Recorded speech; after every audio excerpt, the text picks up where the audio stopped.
Hello बच्चों, let's read this question. So the question says, why did the network of export trade in textiles controlled by the Indian merchants break down by the 1750s? Mention any two effects of such breakdown. यहाँ पे हमसे question पूछा गया है कि जो network of export trade था, जो इंडियन टेक्सटाइल का एक्सपोर्ट होता था, जो कि इंडियन मर्चेंट्स यूजुअली कंट्रोल करते थे बिफोर 1750s, वो कैसे ब्रेक डाउन होता है, कैसे टूट जाता है, और इस ब्रेकडाउन के क्या इफेक्ट्स हमें देखने को मिलते हैं इंडियन इकोनॉमी पे और इंडियन सोशल पे. Let's see the key concept is network of Indian export trade.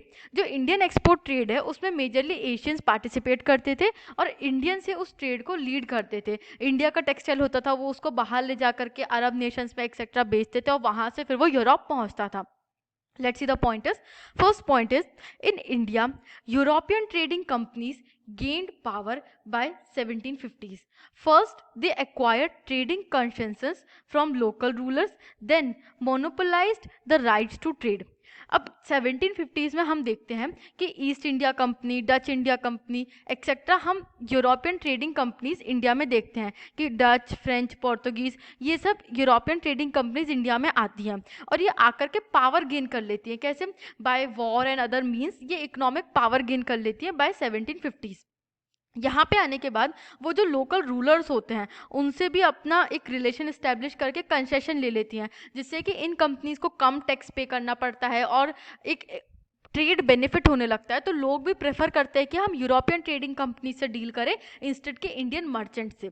इस वजह से मोनोपोलाइज हो जाता है पूरा ट्रेड यूरोपियंस के हाथ में और राइट टू ट्रेड जो होता है वो पूरी तरीके से इंडियन से शिफ्ट हो जाता है यूरोपियंस के हाथ में. Second point is, this resulted in decline of the old ports of Surat and Hooghly and new ports of Bombay and Calcutta developed. अब क्या होता है, जैसे ही यूरोपियन ट्रेडिंग कंपनीज आती हैं उनके लिए सबसे ज़्यादा फीजिबल पोर्ट्स कौन से होते हैं? बॉम्बे और कैलकाटा. तो यूरोपियन ट्रेडिंग कंपनीज की वजह से जो ओल्ड पोर्ट्स ऑफ सूरत और हुगली होते हैं जहाँ से मेजरली इंडियन मर्चेंट्स डील करते थे वो सब डिक्लाइन कर जाते हैं और नए पोर्ट्स बॉम्बे और कैलकाटा के डेवलप हो जाते हैं. Third point is, local bankers and old trading houses collapsed.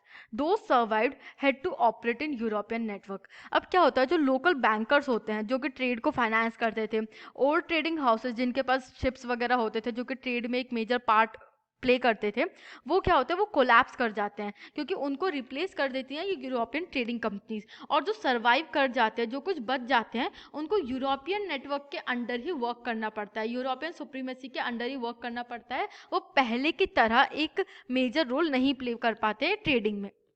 अब इसके इम्पैक्ट देख लेते हैं.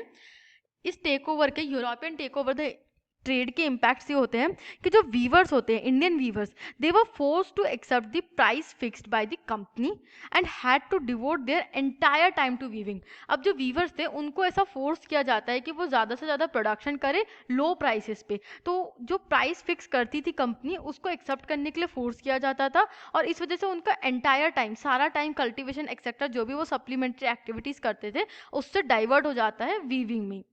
Second part is, there were reports of clashes with Gomasthas.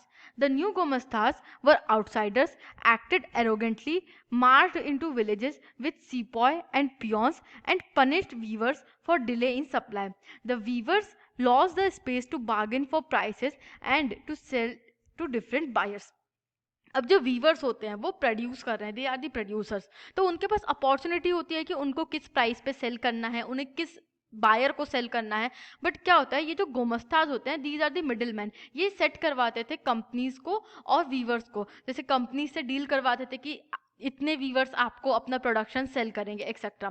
तो ये जो गोमस्ताज होते हैं वो बहुत एरोगेंटली बिहेव करते हैं. कंपनीज इन मिडिल मैन को सेटल कर देती हैं विलेजेस में जो कि मेजरली आउटसाइडर्स होते थे. अब आउटसाइडर्स होने का लॉस क्या होता था कि वो एरोगेंटली बिहेव करते थे और एक स्ट्रिक्ट पॉलिसी फॉलो करते थे टूवर्ड्स द वीवर्स. वो पनिश करते थे for delays in the supply. और पहले जो गोमस्ताज थे वो विलेज के ही लोग होते थे, तो वीवर्स उनसे कनेक्टेड थे, उनको लोन्स एक्सेट्रा भी देते थे, इमरजेंसी सिचुएशंस में हेल्प आउट भी करते थे। बट अब जो नए गोमस्ताज थे वो ऐसा कुछ भी नहीं करते थे, और इस वजह से वीवर्स का जो स्पेस था, space to bargain for the prices, उनकी जो कैपेसिटी थी कि वो कंपनी से ज़्यादा प्राइस ले सकते हैं या दूसरे सेलर्स को दूसरे बायर्स को बेच सकते हैं जो कि उनको बेटर प्राइस दे रहे हैं, ये भी खत्म हो जाता है। Third point is weavers deserted villages and migrated, setting up loom in villages where they had some family relations.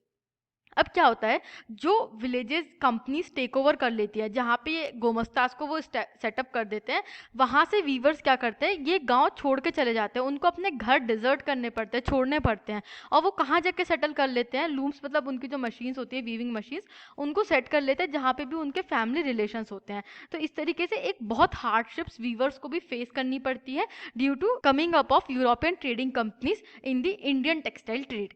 I hope you understood this question. Thank you and best of luck.